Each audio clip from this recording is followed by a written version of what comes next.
آگے بڑھیں اور آپ کو بتائیں کہ سندھ اسمبلی میں اسپیکر اور ڈپٹی اسپیکر کا انتخاب آج ہوگا۔ پیپلز پارٹی کے امیدواروں کے مد مقابل ایم کیو ایم نے بھی کاغذات نامزدگی جمع کرا دیے۔ سندھ اسمبلی میں آج اسپیکر اور ڈپٹی اسپیکر کا انتخاب ہوگا، جس کے لیے تیاریاں مکمل کر لی گئی ہیں۔ اجلاس آج صبح 11 بجے اسپیکر سندھ اسمبلی آغا سراج درانی کی زیر صدارت منعقد ہوگا۔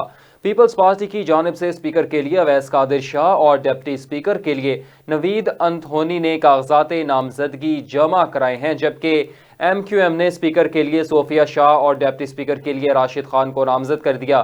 پیپلز پارٹی نے اپنے اسپیکر اور ڈپٹی اسپیکر کو بلا مقابلہ منتخب کروانے کے لیے گزشتہ روز ایم کیو ایم سے رابطہ کیا تھا اور ان سے اپنے امیدوار دستبردار کرانے کی درخواست کی تھی، تاہم ایم کیو ایم کی جانب سے تاحال کوئی مثبت جواب نہیں دیا گیا۔ اسپیکر اور ڈپٹی اسپیکر کے انتخابات کے بعد وزیر اعلیٰ سندھ کا انتخاب کل ہوگا، جس کے لیے شیڈیول بھی جاری کر دیا گیا ہے۔ اس حوالے سے سندھ اسمبلی سیکریٹریٹ کے اعلامیے میں کہا گیا ہے کہ وزیر اعلیٰ کے لیے امیدوار آج دوپہر 1 سے 3 بجے تک کاغذات نامزدگی جمع کرا سکتے ہیں۔